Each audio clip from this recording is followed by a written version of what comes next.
The morning sun cast golden rays across Kensington Palace as the most important day in recent royal history began to unfold. Inside the elegant walls of Adelaide Cottage, the Prince and Princess of Wales were already awake, their minds racing with the magnitude of what lay ahead. Today would mark not just a coronation, but a moment that would forever change the course of the British monarchy.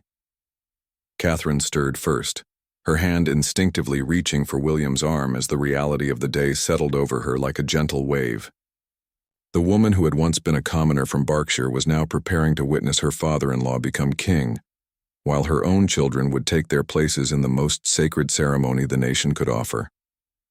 The weight of tradition and the promise of the future seemed to dance together in the early morning light. William opened his eyes to find his wife already gazing out the window, her expression a mixture of excitement and deep contemplation. He knew that look well. It was the same expression she wore before every major royal engagement when the full responsibility of their roles settled upon their shoulders. But today was different. Today their children would step into the spotlight of history, and the world would watch as the next generation of royals took their place in the ancient pageantry of the crown. Down the hallway, Prince George was already awake, his 9-year-old mind buzzing with anticipation. He had been preparing for this moment for months, understanding in his young but mature way that he was not just attending a ceremony, but participating in something that connected him to centuries of kings and queens who had come before.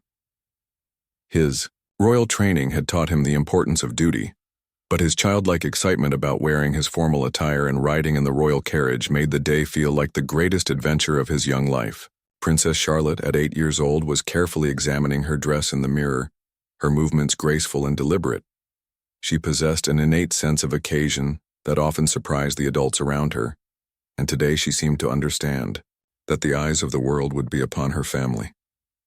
Her mother had spent weeks preparing her for this moment, explaining the significance of the ceremony while ensuring that Charlotte felt confident and comfortable in her role. Little Prince Louis, now 5 and full of boundless energy, was perhaps the most excited of all the children. His infectious enthusiasm had been both a source of joy and gentle concern for his parents, who knew that managing a spirited 5-year-old during such a solemn and lengthy ceremony would require all their parental skills. Yet there was something wonderfully refreshing about Louis's pure excitement, untainted by the weight of protocol and expectation that his older siblings were beginning to understand. The household staff moved with quiet efficiency, ensuring that every detail was perfect. The children's outfits had been pressed and prepared with military precision, each button and ribbon checked and rechecked. The royal protection officers coordinated security arrangements while trying to maintain an atmosphere of normalcy for the family.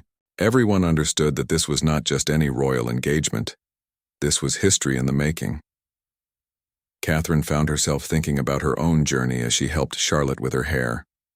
From her university days at St. Andrews, where she first met William, to this moment when she would witness the coronation of her father-in-law, the path had been extraordinary. She thought about her parents, Michael and Carol Middleton, and how proud they must be feeling. Their daughter, once a party-planning entrepreneur's child, was now helping to shape the future of the British monarchy. William, meanwhile, was having his own quiet moment of reflection as he adjusted his ceremonial uniform. The weight of his future crown seemed more tangible today than ever before.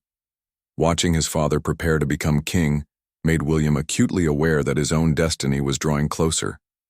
But today was about supporting his father and presenting his family to the nation with dignity and grace. The children gathered in the main sitting room, their excitement palpable but contained within the bounds of royal decorum they had been taught from birth. George stood tall, his posture already showing signs of the future king he would one day become. Charlotte smoothed her dress one final time, her eyes bright with anticipation. Louis bounced slightly on his toes, his energy barely contained, but his smile infectious. As the family prepared to leave for Westminster Abbey, Catherine took one last look around their home. In a few hours, they would return as a family who had witnessed history, who had played their part in one of the most significant days in modern British history. The quiet morning moments would soon give way to the grandeur and ceremony that awaited them, But for now they were simply a family preparing for an extraordinary day together. The magnificent Diamond Jubilee state coach awaited them outside Kensington Palace, its golden exterior gleaming in the morning sunlight like something from a fairy tale. The children's eyes widened with wonder as they approached the ornate carriage, its intricate decorations catching the light and creating an almost magical atmosphere. This was not just transportation. This was their chariot to history. William helped each of his children into the coach, his steady hand offering reassurance as they climbed the steps. George entered with the measured dignity he had been practicing, but his eyes betrayed his excitement as he took in the luxurious interior.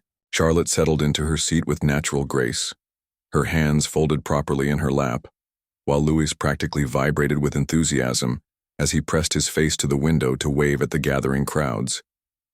Catherine was the picture of elegance, as she arranged herself in the coach, her designer outfit perfectly coordinated for the historic occasion. She had chosen her ensemble with careful consideration, knowing that every photograph would be analyzed and remembered for generations to come.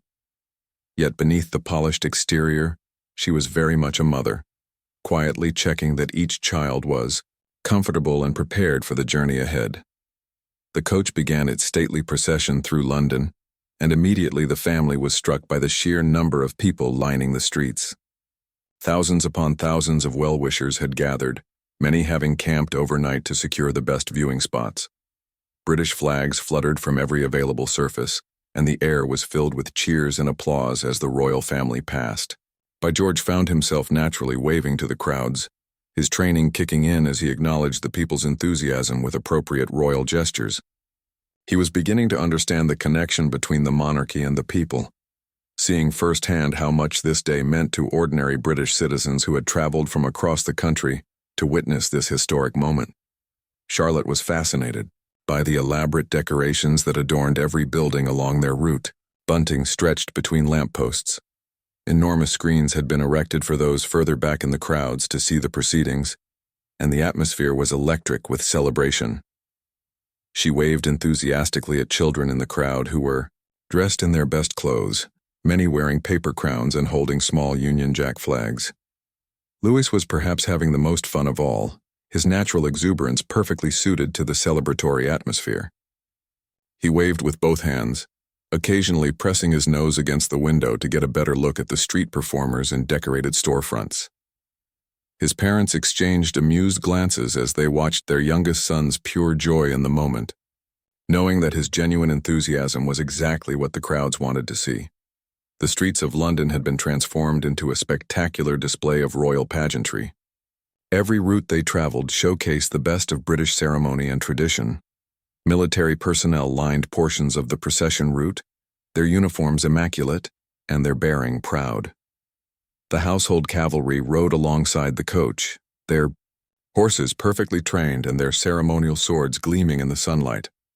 William found himself deeply moved by the overwhelming support shown by the public. As someone who would one day make this same journey as the monarch himself, he felt the weight of public expectation and affection. The crowds were not just celebrating his father's coronation. They were celebrating the continuity of the institution that his family represented and the promise of the future that his own children embodied. Catherine noticed how naturally the children were adapting to the intense public attention. Years of careful preparation and gradual introduction to royal duties were paying off, as each child responded appropriately to the crowds while maintaining their individual personalities. George's measured dignity, Charlotte's graceful engagement, and Louis's infectious enthusiasm combined to present exactly the image the royal family hoped to project. The ancient streets of Westminster began to come into view, and the family could see the magnificent spires of Westminster Abbey rising ahead of them. The crowds grew even denser as they approached the historic venue, and the sound of cheering became almost overwhelming. Street vendors sold commemorative items while television crews from around the world captured every moment of the procession. As they drew closer to the Abbey, the children became quieter, perhaps sensing the solemnity of what lay ahead. The playful excitement of the carriage ride was giving way to a more serious understanding of the ceremony they were about to witness. Even Louis seemed to sense the change in atmosphere, his bouncing energy settling into focused attention. The poem Coach slowed as they approached Westminster Abbey, and the family could see the red carpet that would lead them into the most sacred space in British royal tradition. Hundreds of dignitaries, world leaders, and members of the nobility were already gathered, creating a sea of formal attire and ceremonial decorations that spoke to the international significance of this day. William squeezed Catherine's hand as the coach came to a stop, a gesture of support and shared understanding of the magnitude of the moment they were about to experience together as a family. The moment the coach doors opened, the full majesty of Westminster Abbey's ancient facade took the family's breath away.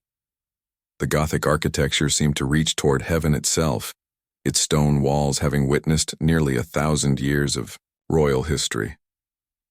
Today, William, Catherine, and their children would add their own chapter to that remarkable story, becoming part of a tradition that stretched back through centuries of kings and queens.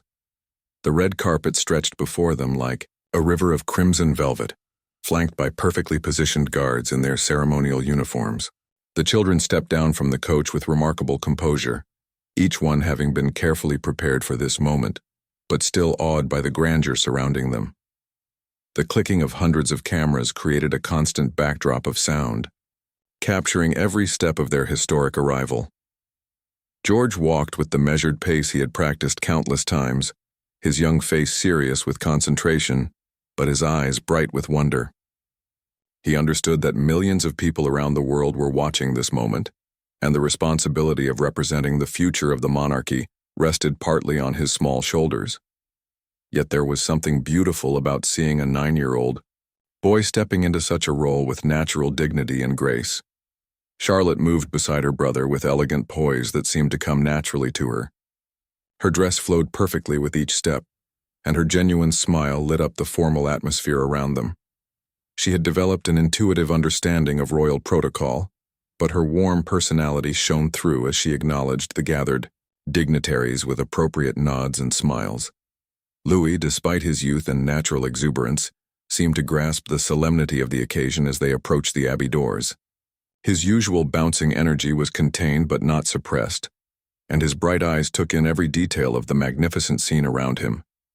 The 5-year-old prince had learned to balance his spirited personality with the requirements of royal behavior, creating a charming combination that endeared him to everyone present.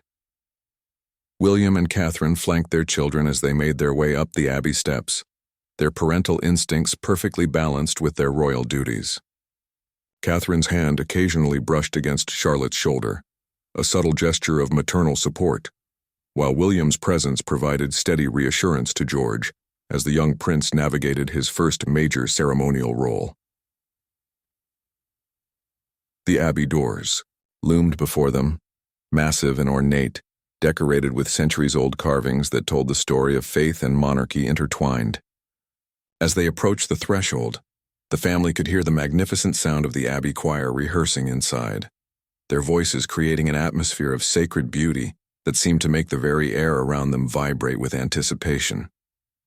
Inside the Abbey, 2,000 of the most distinguished guests in the world had already taken their seats.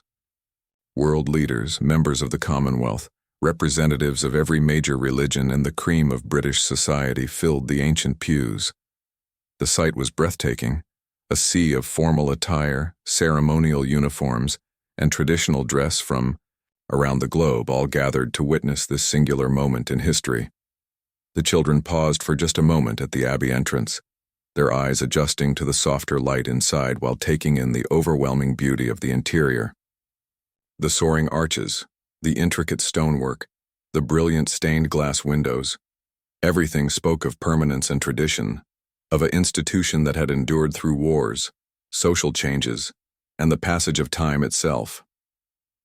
Catherine felt a surge of emotion as she looked at her children standing at the threshold of Westminster Abbey. These were the same stones where she had married William more than a decade earlier, where they had pledged their lives to each other, and in doing so, committed themselves to serving the British people. Now their children were entering this sacred space to witness the most important ceremony in the life of the monarchy. The Abbey's interior was a masterpiece of preparation and decoration. Flowers from across the Commonwealth created stunning displays that honored both tradition and the modern, diverse nature of the realm. The ancient coronation chair sat ready for the ceremony, its worn wood holding the weight of history and the promise of the future. Every detail had been planned with meticulous care to ensure that this day would be remembered as one of the greatest spectacles in royal history. As they moved deeper into the abbey, the children's eyes were drawn upward to the magnificent vaulted ceiling, where light filtered through stained glass windows to create an almost ethereal atmosphere. The building itself seemed alive with anticipation, as if the stones themselves understood the significance of what was about to unfold within these hallowed walls. The royal family took their designated seats in the front section of the abbey, where they would have the perfect view of the coronation ceremony. George sat with the straight posture he had been taught, while Charlotte arranged her dress carefully and Louis settled into his seat with barely contained excitement. Around them, the great and good of the world continued to file into their seats, creating a living tapestry of international relations and shared celebration. William looked around at the assembled gathering and felt the full weight of what this day represented. His father was about to become king. His children were taking their places in royal history, and he himself was moving one step closer to his own destiny as the future monarch. The Abbey, with its centuries of royal ceremonies, seemed to embrace them all in its timeless dignity and grace. The moment King Charles entered Westminster Abbey, the entire atmosphere transformed into something almost mystical. The children watched in fascination as their grandfather, dressed in magnificent robes that seemed to shimmer with golden thread, processed slowly down the ancient aisle. The weight of the ceremony was evident in every step he took, and the family felt themselves becoming witnesses to one of the most sacred moments in British history. George's eyes followed every detail of the procession, his young mind absorbing the incredible pageantry unfolding before him. The sight of the crown jewels, carried in solemn procession by ceremonial guards, made the reality of monarchy tangible in a way that no amount of teaching could have achieved. He was seeing the actual symbols of royal power that would one day be part of his own destiny, and the magnitude of that future responsibility became more real with each passing moment. Charlotte was mesmerized by the music that filled the abbey, the voices of the choir creating harmonies that seemed to lift the very roof of the ancient building. Her musical training helped her appreciate the complexity of the compositions being performed, while her natural sensitivity to beauty made her acutely aware of how the music enhanced the spiritual atmosphere of the ceremony. She found herself unconsciously humming along to melodies that seemed to speak directly to her heart. Louis, despite his young age, seemed to understand that something extraordinary was happening around him. His usual restlessness was replaced by rapt attention as he watched the elaborate ceremonies unfold. The colorful robes of the bishops, the glittering ceremonial objects, and the solemn movements of the participants created a visual spectacle that held his attention completely. Even at 5 years old, he could sense the profound importance of what he was witnessing. William found himself deeply moved as he watched his father take the coronation oath. The words that Charles spoke had been said by monarchs for centuries, connecting him to an unbroken chain of kings and queens who had promised to serve their people with dedication and honor. As the future king himself, William felt the weight of those same promises that he would one day make, and the responsibility that came with the crown became more tangible than ever before. Catherine watched the ceremony with a mixture of personal, emotion, and professional understanding of its significance. As someone who had married into the royal family, she had a unique perspective on the transformation taking place before her eyes. She was witnessing not just a ceremony, but the formal acknowledgement of the role that her own family would play in the future of the nation. Her children were not just watching history, they were part of it. The most sacred moment of the entire ceremony came when the Archbishop of Canterbury placed the crown upon Charles's head. The ancient St. Edward's crown, with its centuries of history and its profound symbolism, transformed Charles from heir to monarch in a single definitive moment. The children watched in complete silence as their grandfather became their king, understanding instinctively that they were witnessing something that connected them to the very heart of British identity. The Abbey erupted in the traditional cry of "God Save the King," and the children joined their voices with the 2,000 assembled guests in acclamation of their grandfather's new role. George's voice was clear and strong, Charlotte's was melodious and heartfelt, and Louis's enthusiastic contribution added a note of pure joy to the solemn proceedings. Their participation in this ancient ritual marked their own formal entry into the public life of the royal family.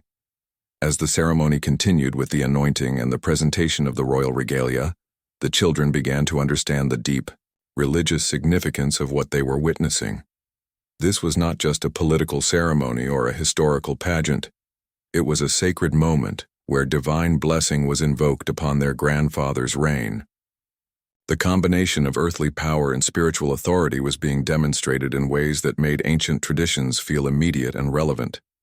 The sight of the archbishop presenting the orb and scepter to the newly crowned king created a visual representation of the monarch's role as both temporal ruler and defender of the faith. The children watched as their grandfather accepted these symbols with the gravity appropriate to their meaning, understanding that each object represented specific responsibilities and powers that came with the crown.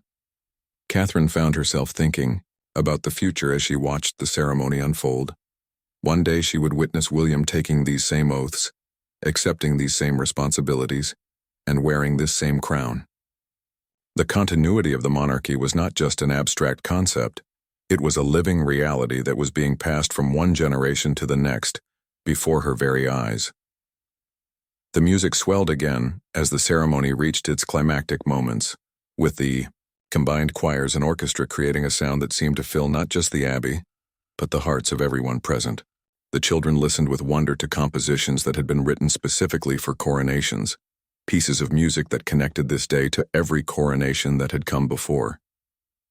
As the formal ceremony drew toward its conclusion, the children began to understand that they had just witnessed something truly extraordinary. They had seen their grandfather transformed from Prince of Wales to king. They had participated in traditions that stretched back over 1,000 years, and they had taken their own places in the continuing story of the British monarchy. The weight of that realization would stay with them for the rest of their lives.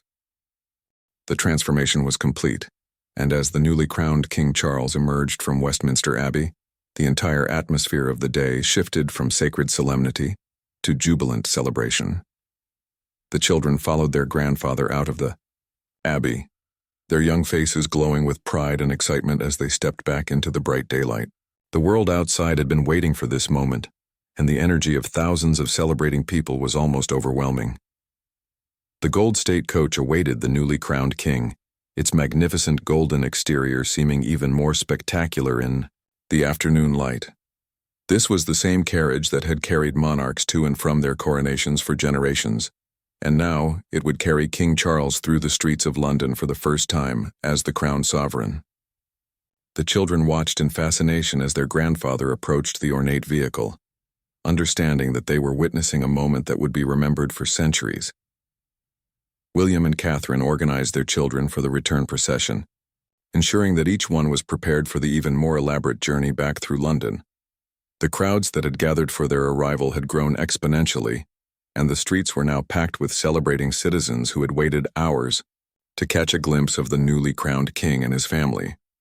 The energy was electric, and even the youngest members of the royal family could feel the excitement building around them. George took his place in the Diamond Jubilee State Coach with renewed confidence, his posture reflecting the gravity of what he had just witnessed. The ceremony in Westminster Abbey had given him a deeper understanding of what it meant to be part of the royal family, and he carried himself with a new sense of purpose as they prepared for the return journey. His wave to the crowds was more assured now, showing the natural development of his royal instincts. Charlotte had been visibly moved by the music and pageantry of the coronation ceremony, and her enthusiasm was infectious as she settled into the carriage. Her eyes sparkled with excitement as she anticipated seeing the celebrating crowds again, and she seemed to have absorbed some of the spiritual energy of the Abbey service. Her natural grace was enhanced by her genuine joy in the moment, creating exactly the kind of authentic royal presence that the public loved to see. Louis had somehow managed to contain his exuberant energy throughout the long ceremony, but now, his excitement was bubbling over as they prepared to return through the streets of London. His infectious smile and enthusiastic waving had already made him a favorite with the crowds during their morning journey, and now he seemed ready to celebrate with even more vigor. His parents watched with amusement as their youngest son prepared to charm the entire city. The return procession was a spectacular display of British pageantry at its finest. Military bands played triumphant marches. The household cavalry rode in perfect formation, and aircraft from the Royal Air Force prepared for a flyover that would mark the conclusion of the day's ceremonies. Every element had been coordinated to create a celebration worthy of this historic moment, and the children found themselves at the center of one of the greatest spectacles in modern British history. As their coach began the return journey, the family was amazed by the transformation of the London streets. What had been impressive crowds in the morning had become an ocean of celebrating humanity, with people packed into every available space along the route. British flags waved from every window, balcony, and rooftop, creating a sea of red, white, and blue that stretched as far as the eye could see. The children's natural responses to the crowds created some of the most memorable moments of the entire day. George's dignified waves showed his growing understanding of royal protocol, while Charlotte's genuine smiles and enthusiastic gestures connected her with the celebrating public in a way that felt both royal and remarkably human. Louis's boundless enthusiasm was perhaps the most touching of all, as his pure joy in the moment seemed to embody the celebratory spirit of the entire nation. Catherine found herself deeply moved by the public response to their family. The crowds were not just celebrating the coronation. They were embracing the future of the monarchy as represented by her children. The sight of thousands of people cheering for George, Charlotte, and Louis was both overwhelming and profoundly meaningful, showing the deep affection that the British people held for the next generation of royals. William observed his children's natural adaptation to the intense public attention with paternal pride and professional satisfaction. Years of careful preparation were paying off as each child responded to the crowds with appropriate royal behavior while maintaining their individual personalities. The balance between duty and authenticity that was so crucial to modern monarchy was being demonstrated perfectly by his young family. The coach passed through areas of London that had been transformed into outdoor celebration venues, with huge screens showing the ceremony to those who could not fit along the procession route. Street parties were visible everywhere, with communities that had come together to mark this historic day. The children waved enthusiastically at these gatherings, understanding that they were part of a celebration that extended far beyond the formal ceremony. As they approached Buckingham Palace, the crowds became even denser, with thousands of people packed into the areas around the palace hoping for a glimpse of the royal family. The famous balcony appearance was still to come, and the anticipation was building to a crescendo.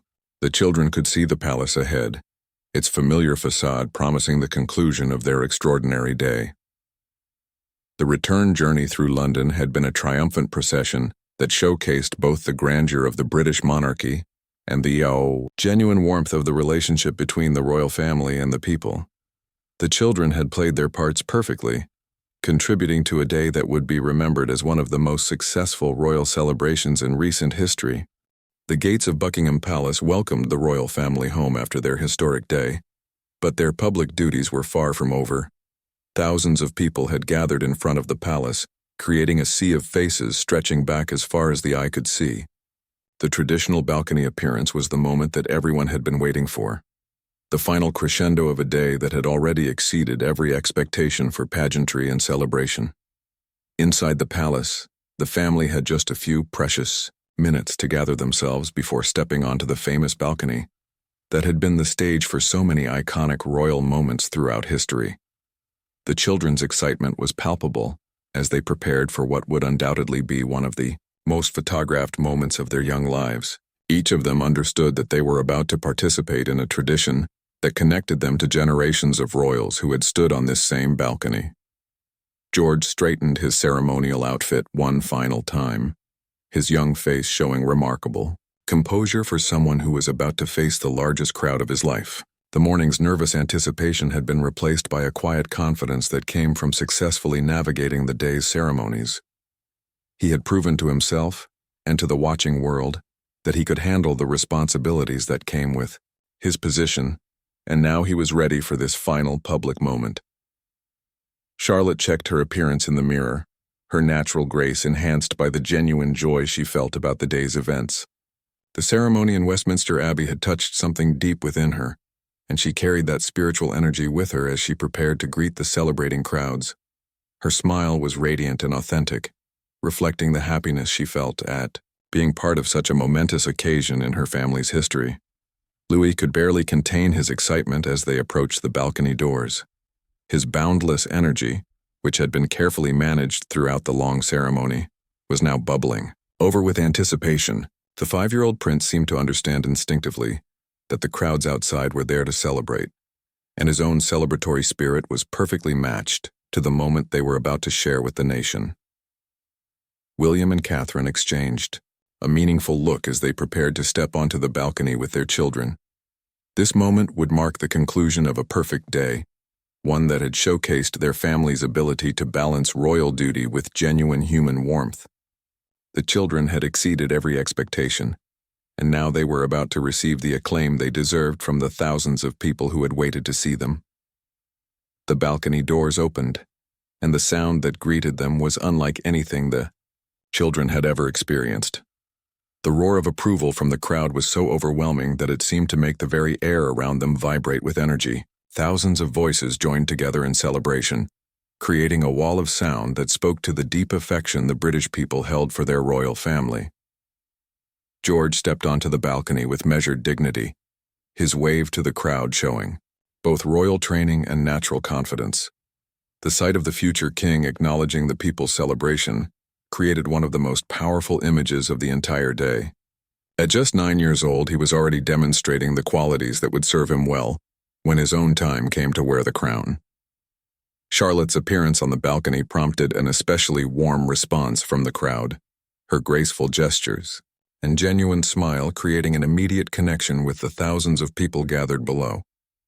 Her natural ability to communicate warmth and authenticity while maintaining royal dignity was remarkable for someone so young, and the crowd's enthusiasm showed their appreciation for her special qualities.